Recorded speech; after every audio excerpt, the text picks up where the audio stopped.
White Fang by Jack London, Chapter 3, Part 2. The Bondage. The days were thronged with experience for White Fang. During the time that Quiche was tied by the stick, he ran about all over the camp, inquiring, investigating, learning. He quickly came to know much of the ways of the man-animals, but familiarity did not breed contempt. The more he came to know them, the more they vindicated their superiority. The more they displayed their mysterious powers, the greater loomed their godlikeness. To man has been given the grief, often of seeing his gods overthrown and his altars crumbling. But to the wolf and the wild dog that have come in to crouch at man's feet, this grief has never come. Unlike man, whose gods are of the unseen and the overguessed, vapours and mists of fancy, eluding the garmenture of reality, wandering wraiths of desired goodness and power, intangible outcroppings of self into the realm of spirit. Unlike man, the wolf and the wild dog that have come into the fire find their gods in the living flesh, solid to the touch, occupying earth space and requiring time for the accomplishment of their ends and their existence. No effort of faith is necessary to believe in such a God. No effort of will can possibly induce disbelief in such a God. There's no getting away from it. There it stands, on its two hind legs, club in hand, immensely potential, passionate and wrathful and loving, God and mystery and power all wrapped up and around by flesh that bleeds when it's torn, that is good to eat like any flesh. And so it was with White Fang. The man-animals were gods, unmistakable and unescapable. As his mother, Quiche, had rendered her allegiance to them at the first cry of her name, so he was beginning to render his allegiance. He gave them the trail as a privilege, indubitably theirs. When they walked, he got out of their way. When they called, he came. When they threatened, he cowered down. When they commanded him to go, he went away hurriedly. For behind any wish of theirs was power to enforce that wish, power that hurt, power that expressed itself in clouts and clubs, in flying stones and stinging lashes of whips. He belonged to them all, as all dogs belong to them. His actions were theirs to command. His body was theirs to maul, to stamp upon, to tolerate. Such was the lesson that was quickly borne in upon him.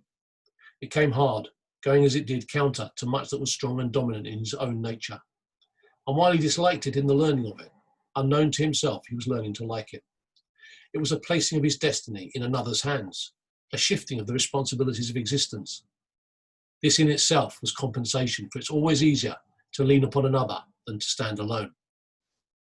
But it did not all happen in a day, this giving over of himself, body and soul, to the man-animals. He could not immediately forego his wild heritage and his memories of the wild. There were days when he crept to the edge of the forest and stood and listened to something calling him far away. And always he returned, restless and uncomfortable, to whimper softly and wistfully at Quiche's side, and to lick her face with eager, questioning tongue. White Fang learned rapidly the ways of the camp. He knew the injustice and greediness of the older dogs when meat or fish was thrown out to be eaten. He came to know that men were more just, children more cruel, and women more kindly and more likely to toss him a bit of meat or bone. And after 2 or 3 painful adventures with the mothers of part-grown puppies, he came into the knowledge that it was always good policy to let such mothers alone, to keep away from them as far as possible, and to avoid them when he saw them coming. But the bane of his life was Lip Lip. Larger, older and stronger, Lip Lip had selected White Fang for his special object of persecution. White Fang fought willingly enough, but he was outclassed. His enemy was too big.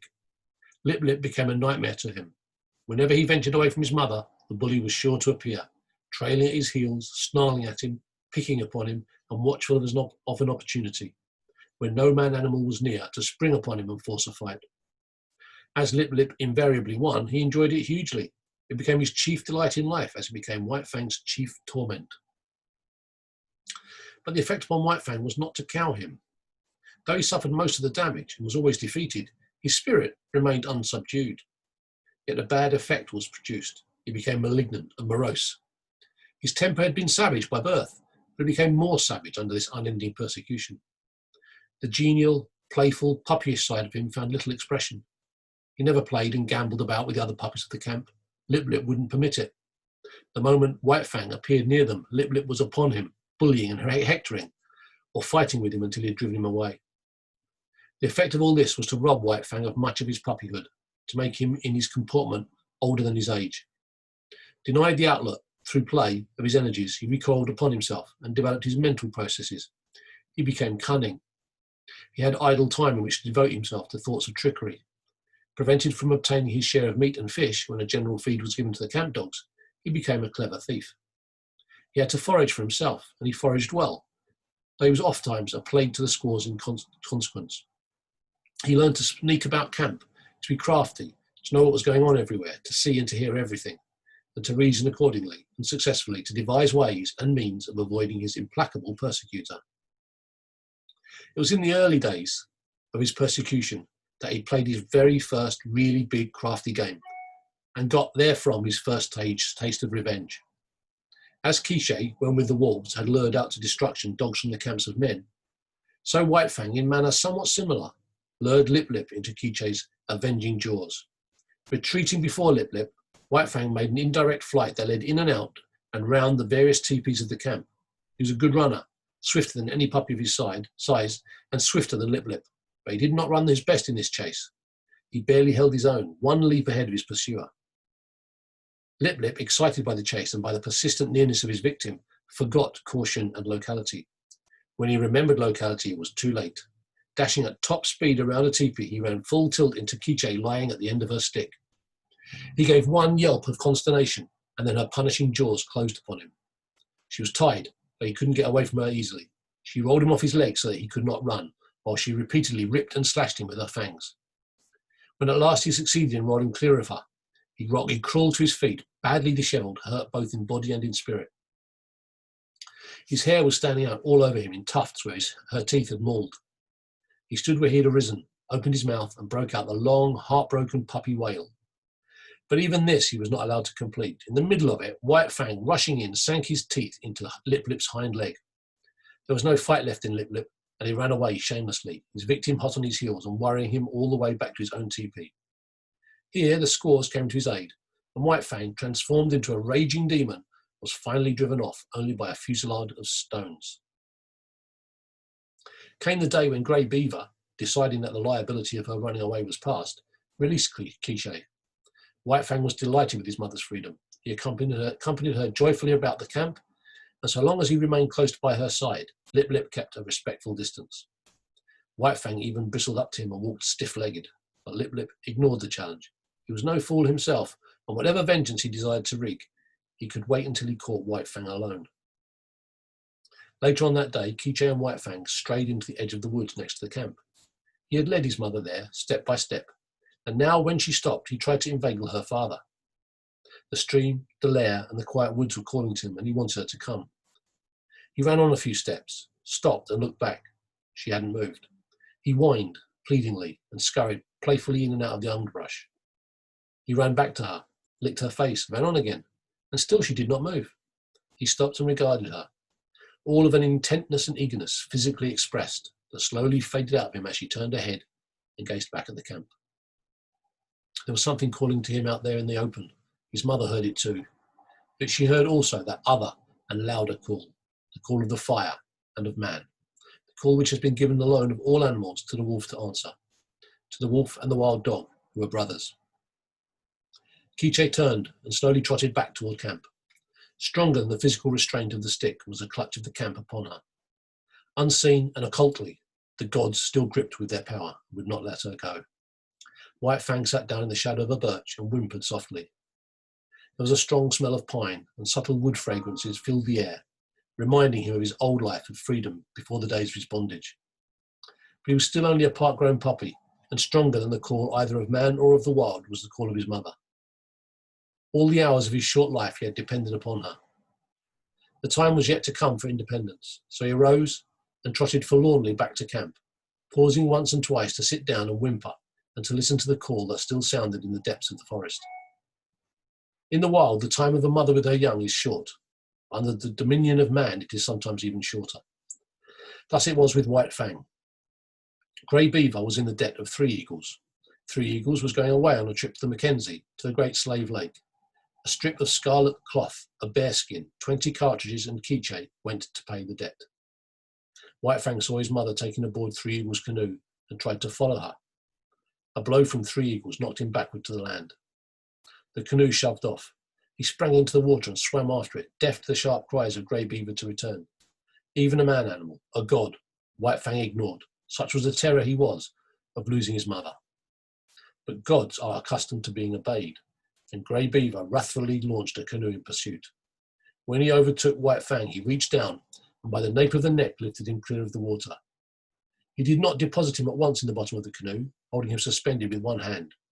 With the other hand, he proceeded to give him a beating, and it was a beating. His hand was heavy, every blow was shrewd to hurt, and he delivered a multitude of blows. Impelled by the blows that rained upon him, now from the side, now from that, White Fang swung back and forth like an erratic and jerky pendulum.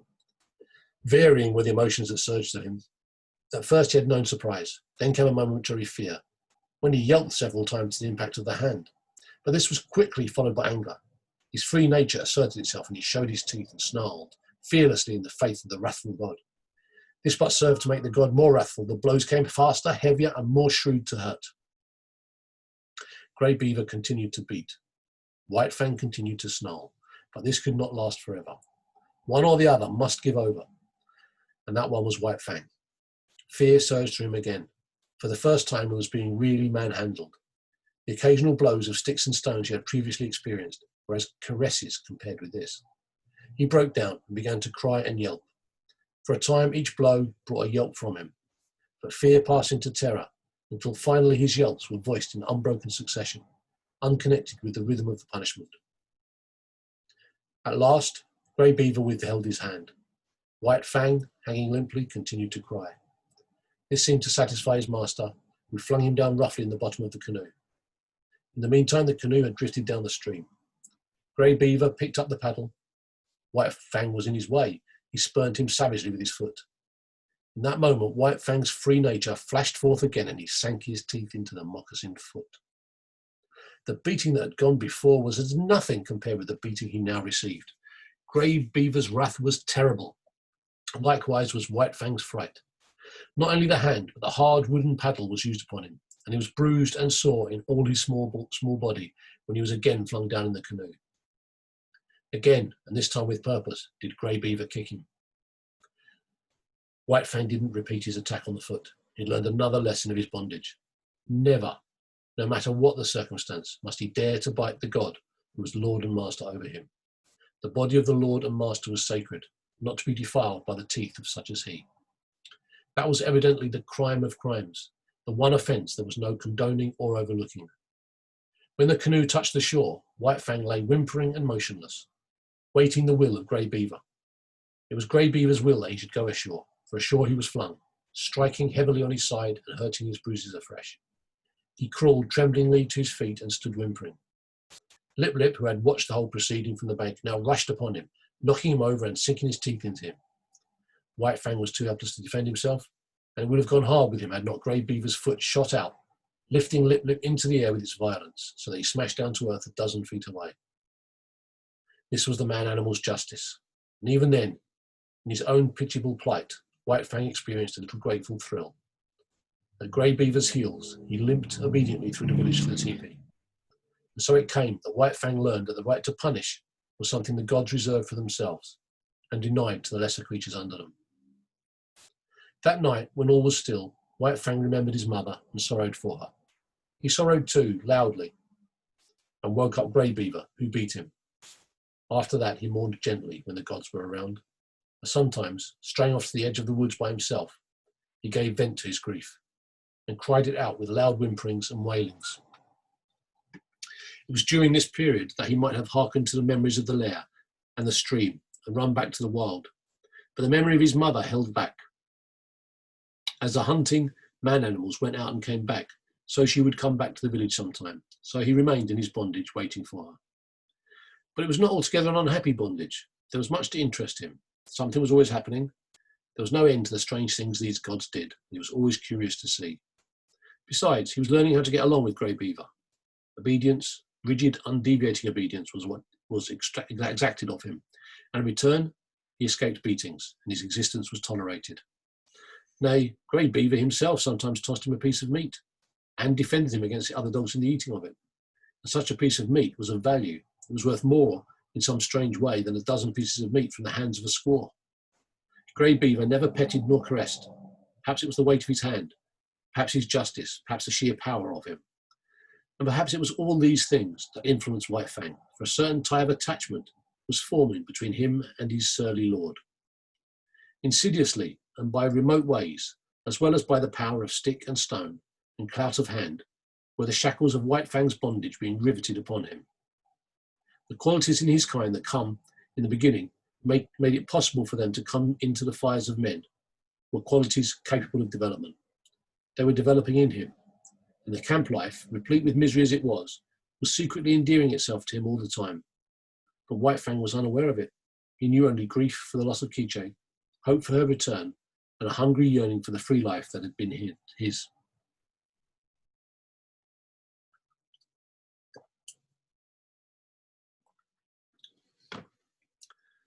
Part 3. The Outcast.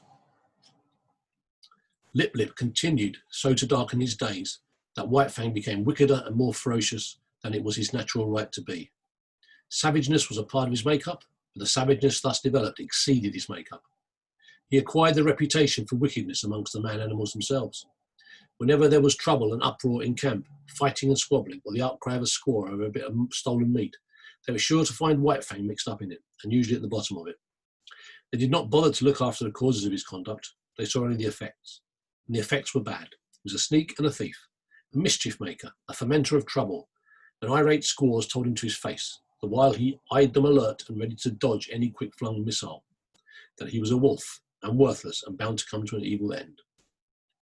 He found himself an outcast in the midst of the populous camp.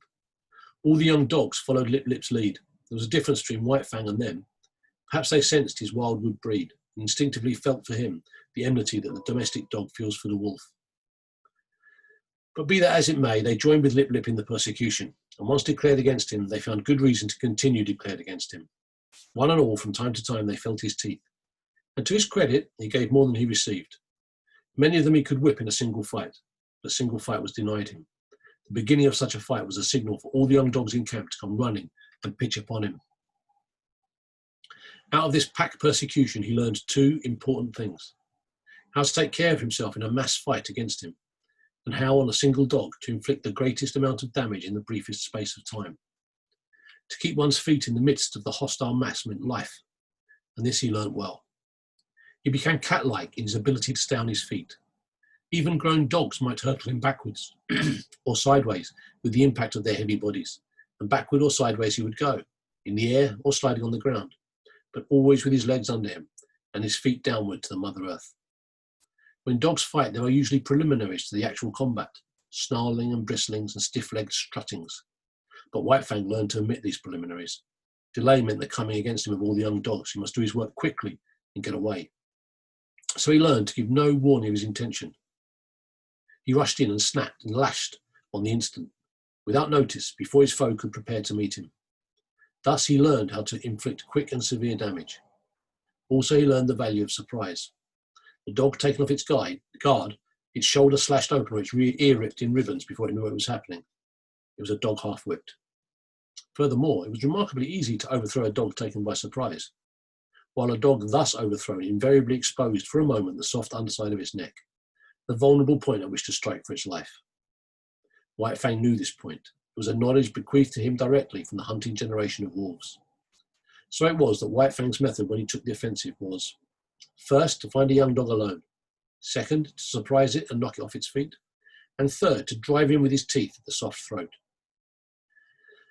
Being but partly grown, his jaws had not yet become large enough nor strong enough to make his throat attack deadly, but many a young dog went round camp with a lacerated throat in token of White Fang's intention. And one day, catching one of his enemies alone on the edge of the woods, he managed, by repeatedly overthrowing him and attacking the throat, to cut the great vein and let out the life. There was a great row that night. He had been observed. The news had been carried to the dead dog's master. The squaws remembered all the instances of stolen meat, and Grey Beaver was beset by many angry voices. But he resolutely held the door of his teepee, inside which he had placed the culprit, and refused to permit the vengeance for which his tribespeople clamoured. White Fang became hated by man and dog. During this period of his development, he never knew a moment's security. The tooth of every dog was against him, the hand of every man. He was greeted with snarls by his kind, with curses and stones by his gods. He lived tensely. He was always keyed up, alert for attack, wary of being attacked, with an eye for sudden and unexpected missiles, prepared to act precipitately and coolly, to leap in with a flash of teeth, or to leap away with a menacing snarl. As for snarling, he could snarl more terribly than any dog, young or old, in camp. The intent of the snarl is to warn or frighten, and judgment is required to know when it should be used. White Fang knew how to make it, and when to make it. Into his snarl he incorporated all that was vicious, malignant, and horrible. With nose serrated by continuous spasms, hair bristling in recurrent waves, tongue whipping out like a red snake and whipping back in again, ears flattened down, eyes gleaming hatred, lips wrinkled back, and fangs exposed and dripping, he could compel a pause on the part of almost any assailant. A temporary pause when taken off his guard gave him the vital moment in which to think and determine his action. But often a pause so gained lengthened out until it evolved into a complete cessation from the attack. And before more than one of the grown dogs, White Fang's snarl enabled him to beat an honourable retreat. An outcast himself from the pack of the part-grown dogs, his sanguinary methods and remarkable efficiency made the pack pay for its persecution of him. Not permitting himself to run with the pack, the curious state of affairs obtained that no member of the pack could run outside the pack. White Fang would not permit it. What of his bushwhacking and waylaying tactics, the young dogs were afraid to run by themselves. With the exception of Lip Lip, they were compelled to hunch together for mutual protection against a terrible enemy they had made. A puppy alone by the riverbank meant a puppy dead, or a puppy that aroused the camp with its shrill pain and terror as it fled back from the wolf cub that had waylaid it. But White Fang's reprisals did not cease, even when the young dogs had learned thoroughly that they must stay together. He attacked them when he caught them alone, and they attacked him when they were bunched. The sight of him was sufficient to start them rushing after him, at which times his swiftness usually carried him into safety. But woe the dog that outran his fellows in such pursuit. White Fang had learned to turn suddenly upon the pursuer that was ahead of the pack, and thoroughly to rip him up before the pack could arrive. This occurred with great frequency, for once in full cry, the dogs were prone to forget themselves in the excitement of the chase, while White Fang never forgot himself. Stealing backward glances as he ran, he was always ready to whirl round and down the over-zealous pursuer that outran his fellows. Young dogs are bound to play, and out of the exigencies of the situation, they realised their play in this mimic warfare. Thus it was that the hunt of White Fang became their chief game, a deadly game, and at all times a serious game. He, on the other hand, being the fastest-footed, was unafraid to venture anywhere. During the period that he waited vainly for his mother to come back, he led the pack many a wild chase through the adjacent woods. But the pack invariably lost him. Its noise and outcry warned him of its presence, while he ran alone, velvet-footed, silently, a moving shadow among the trees, after the manner of his father and mother before him.